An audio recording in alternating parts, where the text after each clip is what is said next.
under this table, and that's where the bilges, everything got wet. I thought it was rather silly of them at the time. They should have used the rowing bench and modified themselves, which is basically what we did. But let's look at the rowing question some more.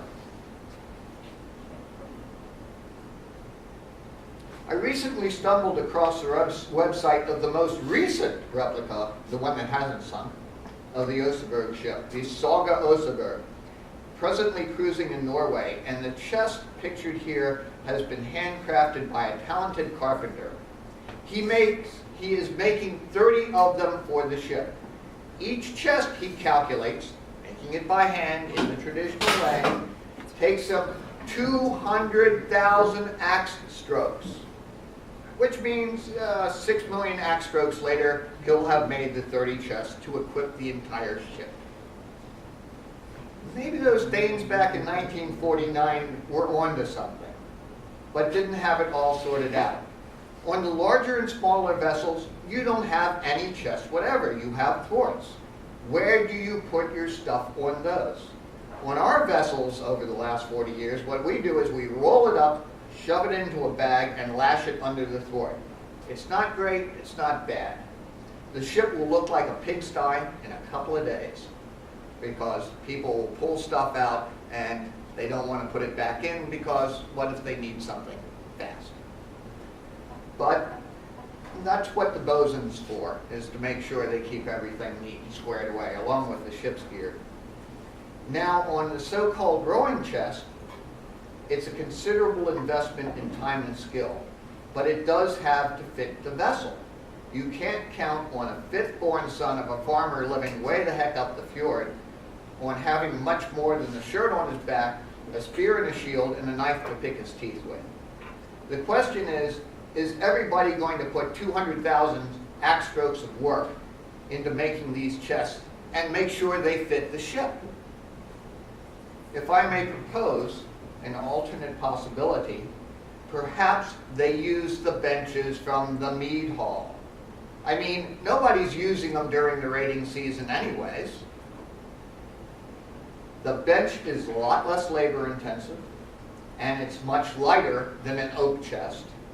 The benches for the mead hall could be made uniformly to fit the ship or the ships far more easily than the by guess and by God carpentry of the farmer way the heck up the fjord. And just like on a fixed thwart, you can lash your gear underneath the bench. In the winter, you get back, God's willing, to home and hearth. You take the benches out of the ship, put them in the mead hall, and celebrate the wonderful victories you had and the great voyage that you just went. I'm not saying that this is what they did everywhere, every time, but it makes as much sense as each person hauling around a heavy oak or pine or alder chest to the ship and making sure that everything fit the ship and was efficient, based on one chest found on one ship. Recently, okay, how many of you people have been subject to the execrable Vikings on History Channel? In the States, at any rate, it's sponsored by Geico. And there is a scene, no doubt all CGI, where the Geico gecko is strolling down the deck and the people are pulling at the oars, and if you look at them, they're sitting on benches. The commercial gets it right. The ship that they built, they're all sitting on these chests which are every which way all over the bloody thing. It's sort of scary. Alas, the new Dragon Herald Fairhair, the largest Longship reproduction made in the modern age, 50 oars, seems to be an uprated Gokstad ship. And they will be going for rowing chests for a crew of 100 oarsmen. And that must be a lot of fun getting a crew together for a weekend cruise. Let me tell you, there she is, and she is just flipping huge. Wow. But, see that deck? You know, How many? There's no thwarts, people. What's that based on, Chris? It's based on the Gokstad ship, and as they say in their website, our own ideas about how things work, is what it boils down to. But we have the Gokstad ship. So notice I didn't bother with an actual picture of the Gokstad ship. You know what it looks like. The Oseberg ship's a pretty one, the Gokstad ship's a cool one. I don't even have to run a picture. So maybe they used chests and benches. Maybe they did row Mediterranean style. We just don't have any illustrations, or we've got rune stones, we're looking at them and we're not seeing what's happening.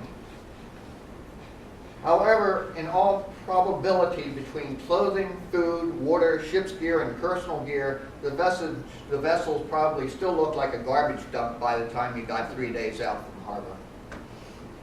My point is the so-called Viking sea chests are all based on a single example from one burial ship containing grave goods, and none of the other alternatives have been actively considered since the days when they wrote the book in 1949.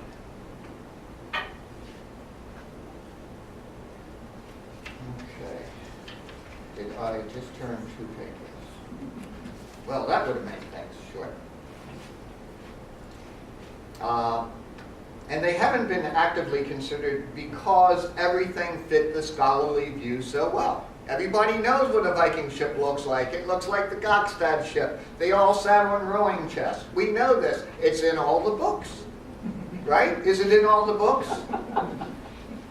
Rowing chests are all about things we think we know but may not reflect the reality. Also, they may have been used if they existed, because we only found one, and that might have been her sewing chest for all we know. They only existed on a certain size and type of vessels, whereas the majority of vessels found since then, especially at the find at Skotlov, yes,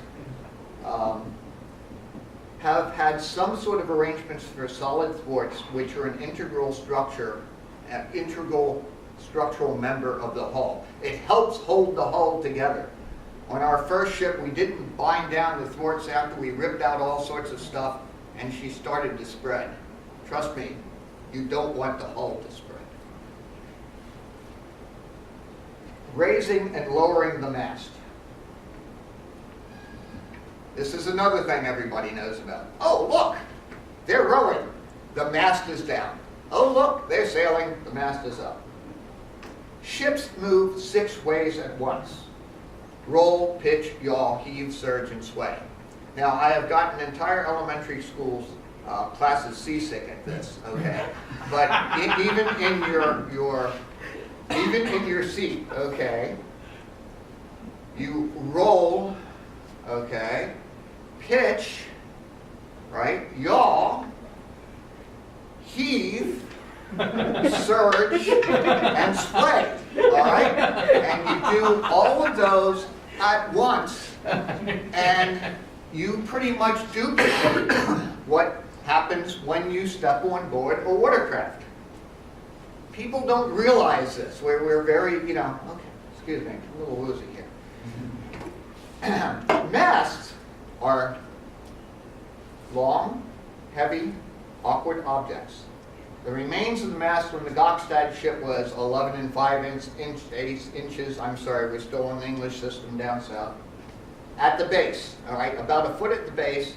Probable length based on the ship's girth, the measure around the midships, was about maybe 42 feet 7 inches.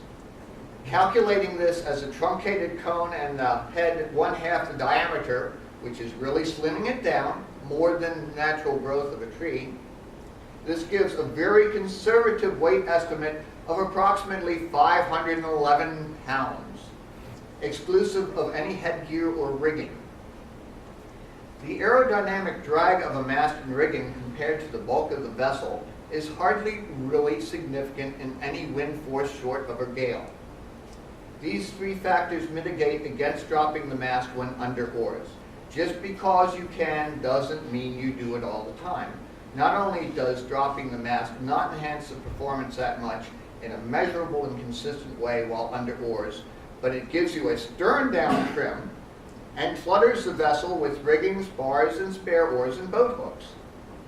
It is useful to drop the mast when you're pulling the vessel out for the winter, or if you're sneaking under London Bridge, but much less so if you try to lower it in any sort of a seaway. Okay, we're moving 6 ways at once, in much less in a gale when it may take a minor difference in performance at the cost of possibly injuring people or damaging the vessel. Sitting dead still, tied up at the dock, it takes about, what, 8 of us to safely raise the mast and lower it. Especially lowering, because you reach this point where it's down, not here, down about there, and you're standing there and you're going, I've got it.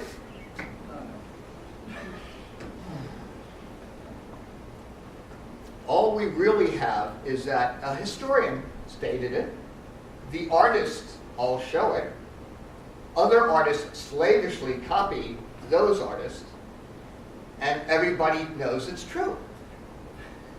The modern illustrators, when depicting the mast dropping, shows a short